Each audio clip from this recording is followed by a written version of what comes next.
dia, irmãos. Graça e paz da parte do Senhor. Amém. Estou muito alegre de estar aqui, mas com os ombros bastante pesados, né? Eu sei que já aprendi que Deus nos dá uma carga, mas nunca uma sobrecarga. Então, eu gostaria nesta manhã, irmãos, de compartilhar com os irmãos acerca do ministério de serviço. Nós temos aí tentado da melhor forma, né, desenvolver esse trabalho. Não tenho dado o melhor, e sei que hoje, quando eu trago essa reflexão aqui, eu vou perceber, eu já percebi que posso fazer muito mais. Eu gostaria de compartilhar essa reflexão acerca do serviço, mas eu gostaria de falar de uma forma mais ampla, uma forma mais nobre, né? Porque quando nós falamos de serviço, sempre remete para trabalho, né? Então, eu penso que a nossa língua, a língua portuguesa, sempre que a gente fala em serviço, nós pensamos em trabalho. Uma comparação aqui, quando pensamos nos cultos americanos, por exemplo, eles são chamados de service, eles são chamados de serviço. Então você tem o serviço da manhã, você tem talvez o serviço da tarde, e você tem o serviço da noite. Eu não sei quantos irmãos já perceberam isso, mas isso faz uma grande diferença quando nós pensamos no serviço, mas de uma forma nobre. O próprio Senhor Jesus, quando ele andou aqui na terra, ele vai introduzir, ele vai apresentar uma nova forma de liderar, uma nova forma de servir, uma nova forma de se relacionar, que é através da servidão. E é nesse sentido que eu gostaria que os irmãos refletissem hoje. Serviço como servidão. A grande diferença é que quando nós servimos em nome de Jesus, nós ministramos e não apenas trabalhamos. Ora, se pensarmos no mundo em que vivemos, e se nós falarmos de uma liderança servindo, né, um relacionamento servindo, é uma loucura. A liderança em que o mundo exige de alguns de nós, de alguns de vocês, é uma liderança, né, de ser servido. Então, a liderança que Jesus apresenta é diferente. Servirmos uns aos outros, se submeter. E Jesus fez isso todo o tempo que passou aqui pela terra. O grande desafio que nós temos aqui na igreja, e acho que todas as igrejas pelo Brasil afora têm, é despertar o crente para essa servidão. Não só da minha parte, mas da parte de todos que de alguma forma servem em algum lugar na igreja, seja no louvor, seja ministrando lá nas escolas bíblicas, sempre tem esse desafio, que é despertar no outro esse desejo de servir. Ninguém precisa ensinar para nós como ser desobedientes, né? Nós precisamos ser ensinados como ser obedientes. E esse é o grande desafio. As igrejas por aí afora têm enfrentado essa coisa que é desafiar para o serviço. Quem tem conseguido desafiar os seus membros, os crentes, ao serviço, a servir o outro, a servir a comunidade, tem feito grandes coisas. Eu diria até que eu não sou indispensável para o Senhor. Você também não é. Mas nós fazemos parte desse exército. Nós fazemos parte desse batalhão de pessoas a serviço do Senhor, ou pelo menos deveríamos estar a serviço do Senhor. E aí a resposta que nós temos que dar quando estamos nesse batalhão, quando fazemos parte desse exército do Senhor: Senhor, eis-me aqui. Sim, Senhor, eis-me aqui, seria mais correto. Mas nesta manhã eu busquei um livro que pudesse amparar essa nossa desobediência em servir, que pudesse ilustrar um pouco essa desobediência que nós temos em não servir, e não entregar a nossa vida completamente no serviço do Senhor. Nesta manhã eu queria compartilhar com os irmãos, uma história fascinante. Eu, cada vez que olho para essa história, eu descubro coisas novas. E essas últimas semanas, quando eu olhava aqui neste livro, coisas novas eu descobri. Essa história talvez seja a história mais fascinante da Bíblia. E eu vou convidar os irmãos para abrir este livro, esse pequeno livro, a história de Jonas, mas numa perspectiva além do grande peixe. Então, abra aí suas Bíblias, no primeiro verso, no livro de Jonas. Eu diria até o livro da história de Jonas.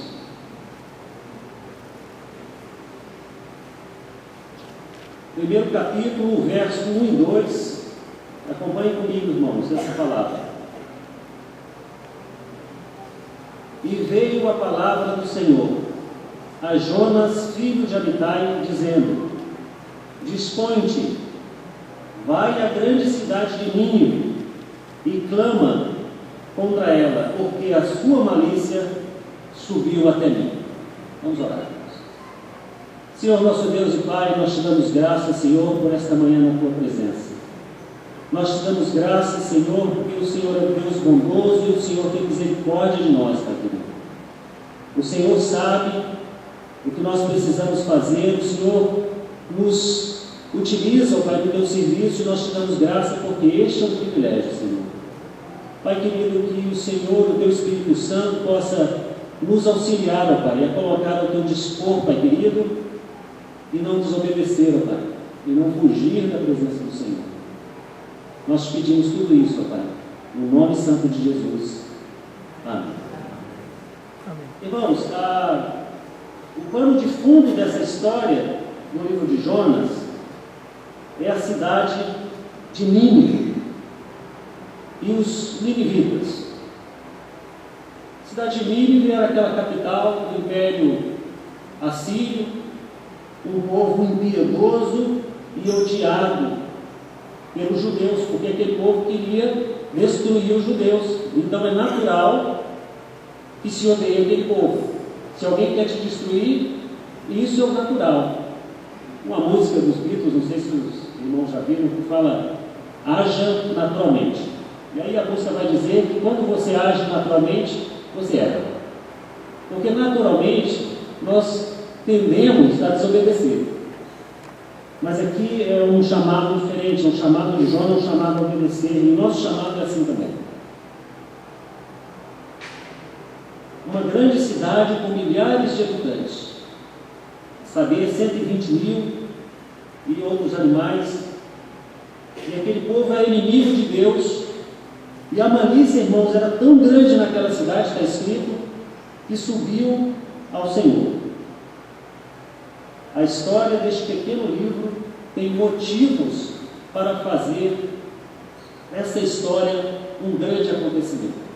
Como já disse, talvez um dos maiores acontecimentos. O primeiro motivo, irmãos, é o fato de Jonas ter sido jogado ao mar, desceu às profundezas do mar, foi engolido por um grande peixe e depois vomitado em terra seca. Só esse evento já faz desse acontecimento um grande acontecimento. Talvez a Arca de Noé também é outro acontecimento grande, e o maior acontecimento de todos seria talvez a morte e a ressurreição de Cristo. Mas para nossas mentes, nessa história, eu sei que lá se eu estivesse contando essa história lá nos juniores, né, nos pequenininhos lá, então essa história sempre aflora as ideias, e é uma uma história cheia de adereços e uma história muito interessante. Mas para nós aqui, é uma história que às vezes se torna inacreditável como isso é possível. A riqueza de detalhes com que Jonas conta a sua descida nas profundezas do mar, a gente vai ver nos versos seguintes, as algas se enrolaram no pescoço dele, é só lá bem profundo que tem as algas. Então ele foi bem fundo, esteve diante da morte, e aí surge um peixe enorme, né? Os meninos diriam que seria a baleia, né? Que é a referência de peixe grande que nós temos, e engoliria aquele homem. Aí as pessoas, os cientistas, os estudiosos vão dizer, mas a baleia tem uma garganta pequenininha, não passa ali uma coisa do tamanho de um homem. Então aí a gente começa a desenvolver essa ideia quase inacreditável que esse evento tenha acontecido. Mas eu creio, porque está escrito. Os irmãos creem? Amém. Mas o próprio Senhor Jesus é quem vai atestar a grandiosidade do feito de Jonas. Então, no capítulo de Mateus, livro de Mateus, no capítulo 12, verso 38 e 39, certa feita Jesus andava pela terra, então alguns escribas e fariseus replicaram: Mestre, queremos ver de tua parte algum sinal. Ele, porém, respondeu: uma geração má e adúltera pede sinal, mas nenhum sinal será dado senão o sinal do profeta Jonas. Aqueles homens certamente conheciam a história do livro de Jonas. O que eles não conseguiram fazer até aquele momento diante do Senhor Jesus, relacionar a mensagem da cruz que teria sido apresentada lá no livro de Jonas. Jesus ainda vai atestar a veracidade dos fatos, que de fato aconteceu aquele evento. Nos versos seguintes de Mateus, capítulo 12, 40 a 42, Jesus vai dizer: porque assim como esteve Jonas 3 dias e 3 noites no ventre daquele grande peixe, assim o Filho do Homem estará 3 dias e 3 noites no coração da terra. Irmãos, eu creio que ainda assim aqueles homens não conseguiram entender a mensagem. Jesus compara aquele acontecimento ao maior acontecimento bíblico, que foi a morte e a ressurreição de Jesus. O segundo motivo que faz desse acontecimento, dessa história de Jonas, um grande acontecimento, é que tudo relativo àquela história é extremamente grande. Talvez o encanto das crianças vem daí, É uma dimensão muito maior. Nínive era uma grande cidade. E aqui eu vou pontuar que Nínive, ela tinha 30 quilômetros, mais ou menos, de extensão e mais 20 na outra extensão. Isso faz fazer uma conta, a gente chega aí a 600 quilômetros quadrados, certo? Isso é mais ou menos o tamanho da serra. É o tamanho do município da Serra. A Serra tem 550 quilômetros quadrados. Então esse é o tamanho dessa grande cidade. É uma grande cidade.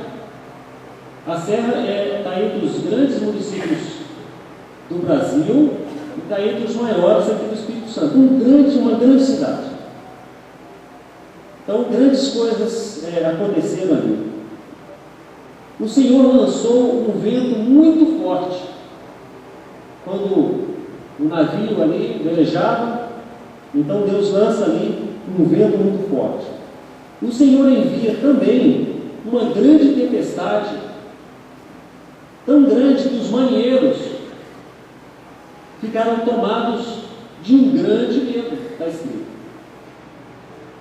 Jonas é engolido por um grande peixe.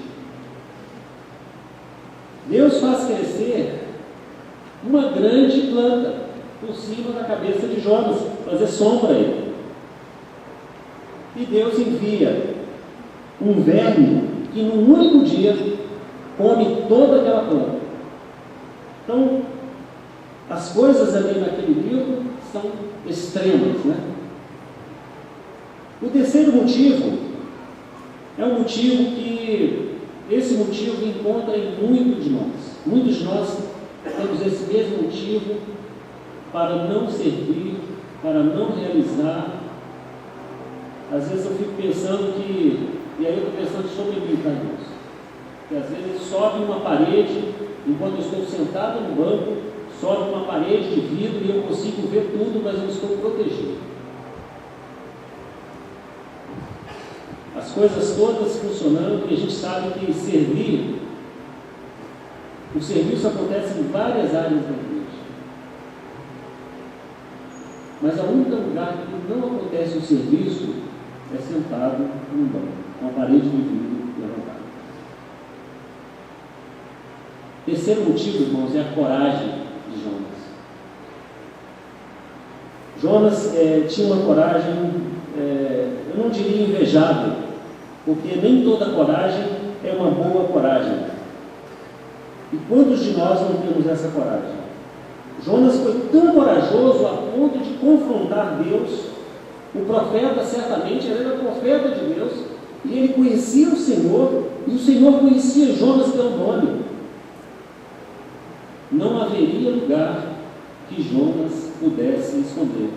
E quantos nós sabemos disso? Que não há nenhum lugar que nós podemos esconder.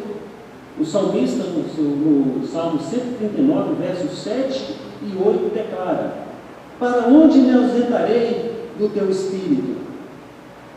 Para onde fugirei da tua face? Se subo aos altos céus, lá estás. Se faço a minha cama no profundo abismo, lá estás também. Jonas sabia disso. Jonas, eu não tenho nenhuma dúvida que Jonas sabia disso, mas ele permanece na sua coragem. É preciso ter coragem para servir. Mas a demanda pelo servir é tão grande, irmãos, que causa medo.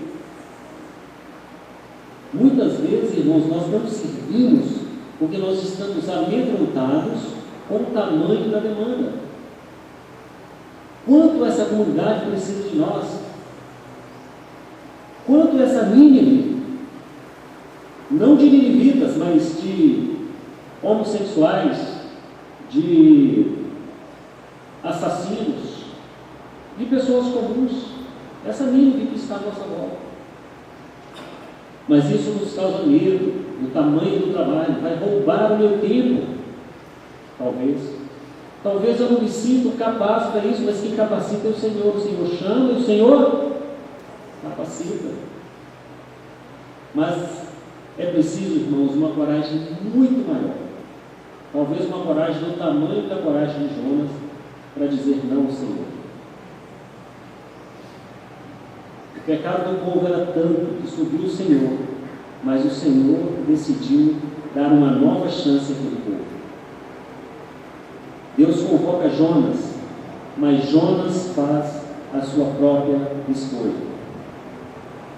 Jonas faz uma escolha e Jonas decide fugir. É interessante, irmãos, que são coisas, como eu falei, cada vez que a gente lê um livro de 4 capítulos, a gente descobre coisas novas. A descoberta que eu fiz aqui nesse livro é que desde o princípio, irmãos, Deus fala com Jonas, a palavra do Senhor vem a Jonas, e ali não é estabelecido, a gente não percebe um diálogo. A partir do momento que Deus fala com Jonas, Jonas sai em fuga. Ele inicia a resposta de Jonas, a fala do Senhor é a fuga. Jonas não responde a Deus em diálogo, mas ele foge. E essa é a pergunta que eu faço, quando nós ouvimos a voz do Senhor, qual que é a nossa resposta? E eu falo isso tudo, irmão, pensando em mim. Quando Deus chama Jonas, nós percebemos que a missão, que a tarefa que Deus coloca diante de Jonas é uma tarefa enorme. Imagina, gente, uma cidade, uma grande cidade, do tamanho do município da Serra, e Deus chama um homem, a saber, Jonas, para poder levar a palavra para aqueles homens. A tarefa é grande, o serviço é árduo, mas a missão é possível. próprio Deus vai mostrar que a missão é possível. A pergunta, irmãos, é como saber se fizemos a escolha certa? Como saber se fizemos uma escolha boa?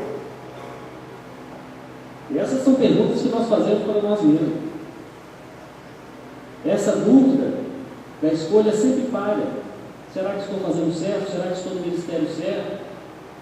Eu estou cansado, estou sentado aqui, mas eu vou eventualmente.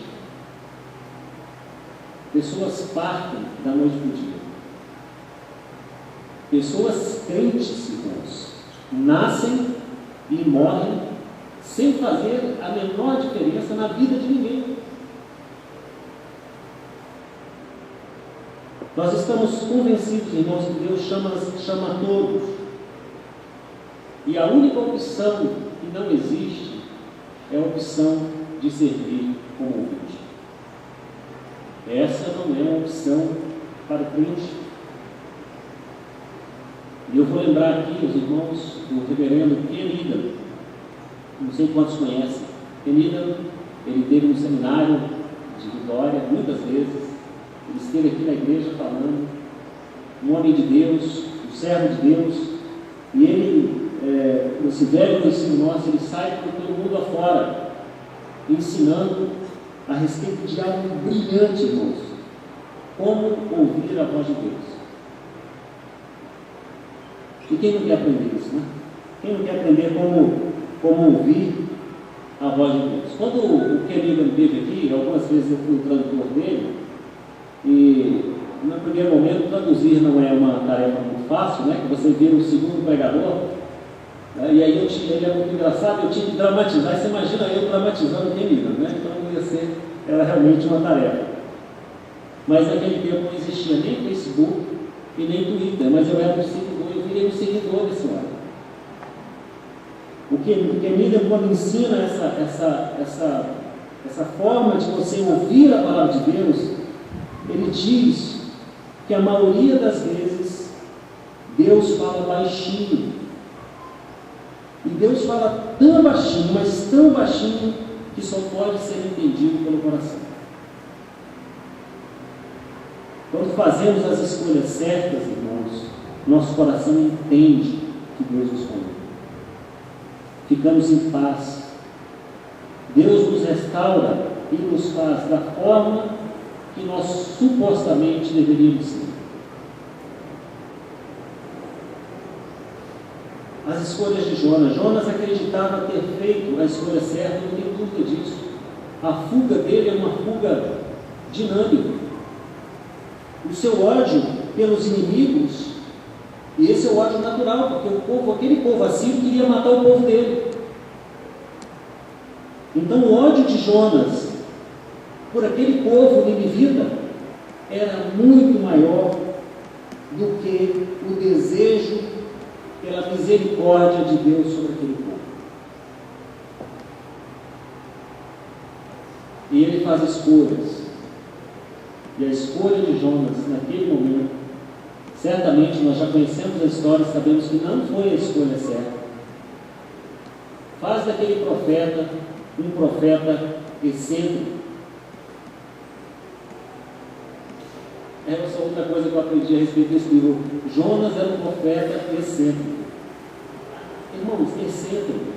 Aí os engenheiros, os universitários que me corrigem, mas excêntrico é fora do centro. Quando nós pensamos em excêntrico, nós já imaginamos a roupa da pessoa, as vestes, não sei o quê, o jeito, o pensamento, mas excêntrico é fora do centro.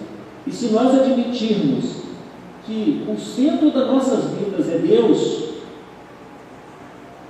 então ser excêntrico é tirar Deus do centro da sua vida. E foi isso que Jonas fez.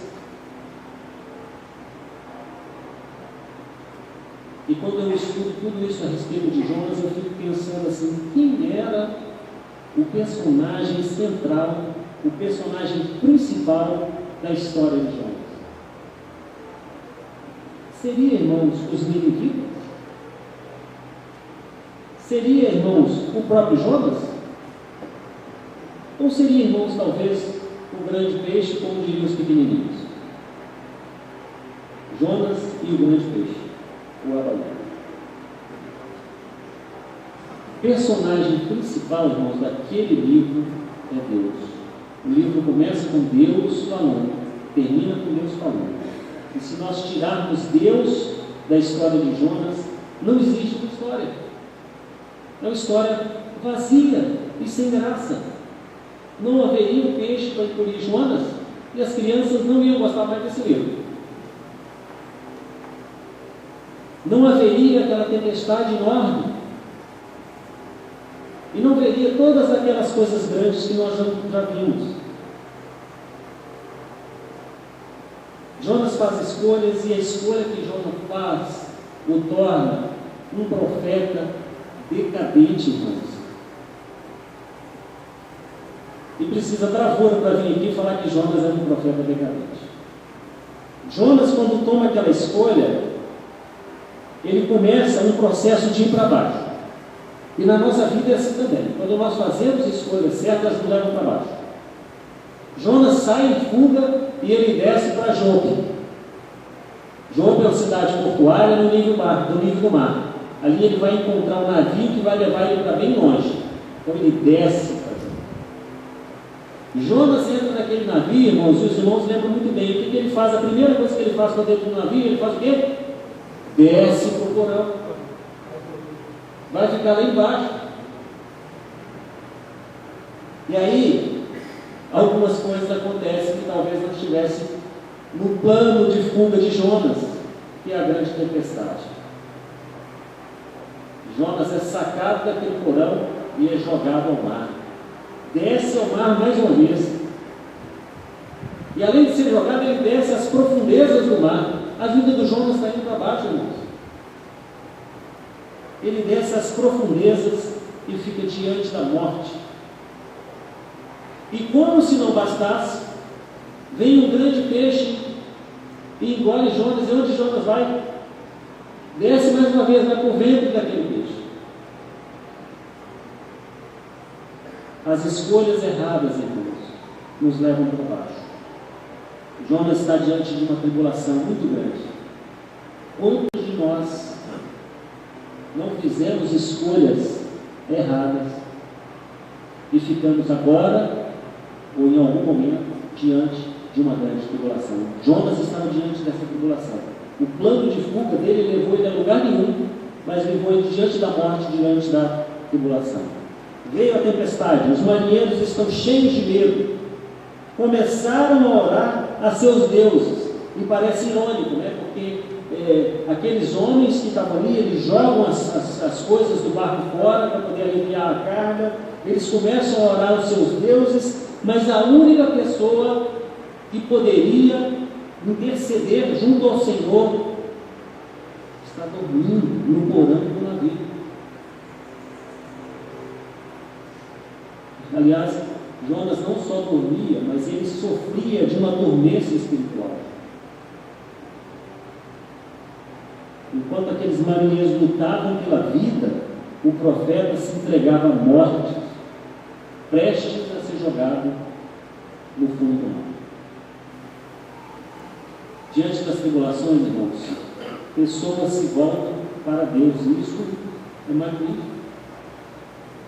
O relacionamento com Deus se torna forte, cresce diante das tribulações.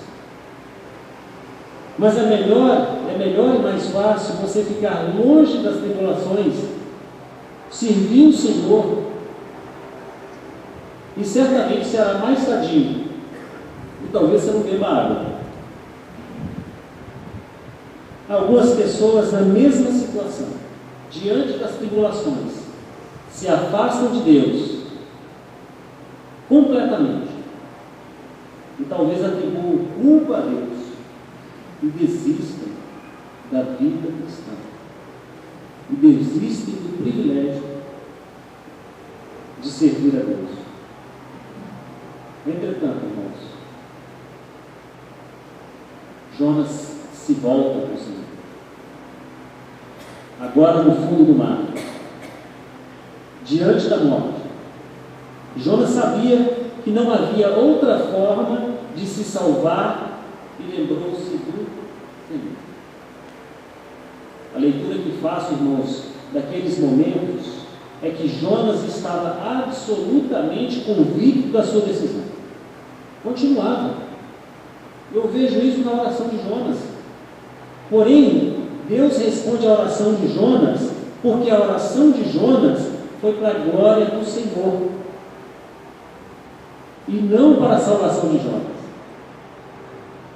Deus ia lançar a mão do seu servo, ou do seu suposto servo, para realizar uma misericórdia sobre uma nação inteira.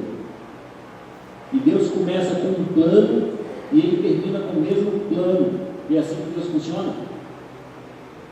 Deus não vai mudar os planos dele por causa de você. E aí você pode fazer escolhas erradas, e você pode sofrer, e você pode ir para baixo. Uma experiência muito boa, irmão, é quando você ora, experimente fazer isso, ora na perspectiva de Deus para a sua vida. E isso precisa de intimidade. Isso você não faz assim, não realiza tão facilmente. Você precisa de uma intimidade para entender o que Deus quer para a minha vida. Muitas vezes, eu diria que a maioria das vezes, isso eu estou falando por mim, as nossas orações são as nossas perspectivas para a minha vida, o que eu preciso, aonde eu quero estar. Mas aonde que Deus quer que eu esteja? A pergunta talvez seja mais correta dessa forma. Mesmo depois que Jonas faz a promessa na oração de cumprir o que o Senhor estava mandando, ele depois vai dizer, aí estabelece o diálogo. Aí ele diz ao Senhor, Senhor, tira a minha vida, melhor me é morrer do que viver. Jonas não desistiu do seu plano de fuga. Irmãos, talvez a Nínive, que precisa ouvir a palavra de Deus, está em volta da sua casa, talvez em volta da sua igreja. Talvez você conheça um Jonas que está fazendo escolhas erradas. Talvez tenha um Jonas na minha casa. Talvez, irmãos, eu seja um Jonas. E o desafio é esse, irmãos, é se colocar diante do Senhor para essa nobre tarefa de servir. É preciso coragem para servir, mas é preciso muito mais coragem para dizer não. Amém, irmãos? Amém. Vamos orar e pedir ao Senhor que possamos refletir a respeito de todas essas coisas. Eu te confesso que eu tive um prazo maior que os irmãos. Eu tenho refletido a respeito das minhas escolhas, a respeito do serviço. Eu tenho pedido ao Espírito Santo de Deus que me dê disposição para esse trabalho e que, sobretudo, que eu não tenha medo do trabalho. Que eu não tenha medo da grandiosidade da obra que está em nossa volta. Eu disse aqui, irmãos, que a nossa cidade é uma cidade do tamanho mais ou menos de Nínive. Mas eu gostaria de ir um pouco mais longe. A nossa cidade, irmãos, é do tamanho da capital Curitiba, uma grande capital. Nós temos cerca de 400 qualquer coisa mil habitantes aqui na Serra. Outro dia a gente tinha 120, né? Hoje a gente tem 400 e pouco. Curitiba tem 3,5 milhões de habitantes e é do mesmo tamanho da Serra. Então, o horizonte que está diante de nós é imenso. Talvez a gente nem veja todo esse crescimento. Aí eu falo por mim. Mas nós sabemos que o desafio é enorme. Reflita sobre isso, irmãos. Comece hoje mesmo a refletir. Tantas coisas acontecem aqui na igreja. Aqui no backstage, muitas coisas estão acontecendo. Tem gente trabalhando ali atrás, tem gente servindo lá embaixo. Mas falta gente. A única coisa que Deus está pedindo é um soldado do seu exército. A resposta certa: sim, Senhor. Essa é a resposta certa. Estabeleça um diálogo com o Senhor e faça as escolhas certas. Vamos orar, irmãos. Senhor, nosso Deus e Pai, nós te damos graças, Senhor, por esta manhã na tua presença, Pai querido. Nós te damos graças, Pai, por cada soldado teu aqui, ó Pai, presente. Aqueles que estão, ó Pai, pelos cantos da igreja, ó Pai, servindo no teu exército, Senhor. Nós te damos graças por este, Pai querido. Mas, Pai querido, nós levantamos um clamor, Senhor, para que teu Espírito Santo fale aos nossos corações, Pai querido, que afaste todo o medo que temos, Pai querido, de servir na tua obra. Que nos dê, Senhor, disposição, Pai querido, para sair aqui da nossa zona de conforto, ir pela comunidade, ou até mesmo servir, ó Pai, em tantas áreas que a igreja precisa, Pai querido. Ó Senhor, nós te clamamos porque nós não sabemos os motivos que impedem, ó Pai, muitos de nós de te servir, mas nós entendemos, Pai, que o Senhor é soberano sobre a nossa vida, Pai, e nós colocamos nossas vidas diante de Ti, Pai querido. Pai querido, que cada um faça aqui um compromisso pessoal, Pai, porque essa é uma decisão pessoal de servir, Senhor. Eu já ganhei o prêmio da salvação, Pai querido, e eu preciso compartilhar, Pai querido. Me dê, Pai, um pouquinho que seja, Pai, da sua misericórdia, para que eu possa amar, ó Pai, a tua obra, amar, ó Pai, esses que estão aí perdidos, Senhor. Ó Pai, me dê disposição. Trabalhe na sua igreja, tenha misericórdia da sua igreja, Pai querido. E não permita nunca, Senhor, que façamos escolhas erradas. Pai querido, que nós possamos ir para cima, Pai, não descer, Pai. Possamos ter uma vida ascendente e não uma vida decadente, Senhor.